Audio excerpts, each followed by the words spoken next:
नमस्कार, the case study में आप सबका स्वागत है। मैं हर्षल। वैसे मैं भी एक आम आदमी हूँ, आप लोगों की तरह।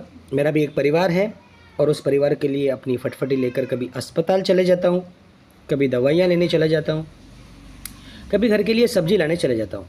मगर जब इन रास्तों की हालत जब देखता हूँ तो काफ़ी बुरा लगता है और काफ़ी गुस्सा भी आता है।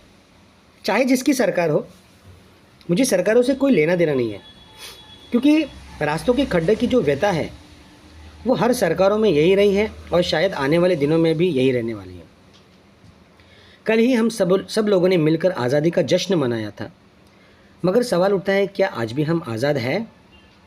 जब रास्तों की ये हालत देखता हूँ तब मुझे ये एहसास होता है कि भले ही अंग्रेज़ों ने हमारे देश पर राज किए थे, मगर उन्होंने जो भी चीज़ों का निर्माण किया था भारत में, वो आज तक जीवित है। उदाहरण के तौर पर कलवा और थाना को जोड़ने वाला एक ब्रिज है जो एक ब्रिटिश कालीन माना जाता है। उसका अस्तित्व आज भी हम देख सकते हैं। वैसे अंग्रेज़ों से मुझे कोई ख़ास सहानुभूति नहीं है, ना ही मुझे कोई इंटरेस्ट है उनमें, मगर उन्होंने जब हम पर राज किया था, उन्होंने जो भी चीज़ें यहाँ पर निर्माण की थी उसकी प्रशंसा ज़रूर मैं करूँगा, क्योंकि वो हमारे आज के कॉन्ट्रैक्टर से काफ़ी अच्छे थे। उन्होंने जो भी चीज़ों का निर्माण किया उसके पीछे एक लॉन्ग टर्म विज़न था उनको, क्योंकि उनको भारत में कई सालों तक रहना था। मगर आज जब मैं अपने भारत के रास्तों की हालत देखता हूँ मुझे काफ़ी बुरा लगता है और मुझे तब अंग्रेज़ों की याद आती है। अभी यहीं पर देख लीजिए, कल्याण फाटक जंक्शन, यहाँ पे जो एक रास्ता है ये कुछ ही दिनों पहले बनाया गया था। रास्ता डामर का था, मगर आप देख सकते हैं इस रास्ते की हालत। उसके अंदर से पूरे जो है छोटी छोटी जो खड़ियाँ हैं वो पूरी निकल चुकी है। अब मुझे ज़्यादा गहराई से बताने की ज़रूरत नहीं है कि आखिर ये रास्ता बनाने की जो प्रक्रिया है उसमें कितना भ्रष्टाचार हुआ होगा।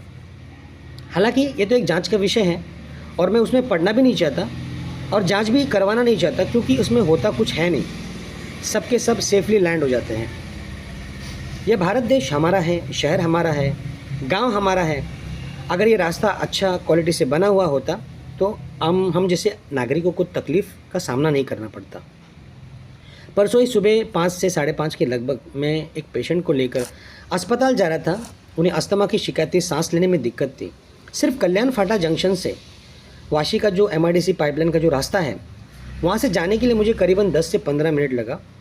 उसमें बात ये थी कि उस रास्ते पर ना तो लाइट है और ना तो ठीक से रास्ता बना हुआ है। उसमें इतने गड्ढे थे कि रिक्शा वाला भी जो है काफ़ी परेशान हो गया था चलाते चलाते। 2 मिनट के रास्ते का सफ़र तय करने के लिए मुझे 10 से 15 मिनट का समय लगा। हालांकि इस बात की चिंता ना तो ठेकेदार को है ना तो हमारे नेताओं को, क्योंकि ये पूरा टेंडर का खेल है।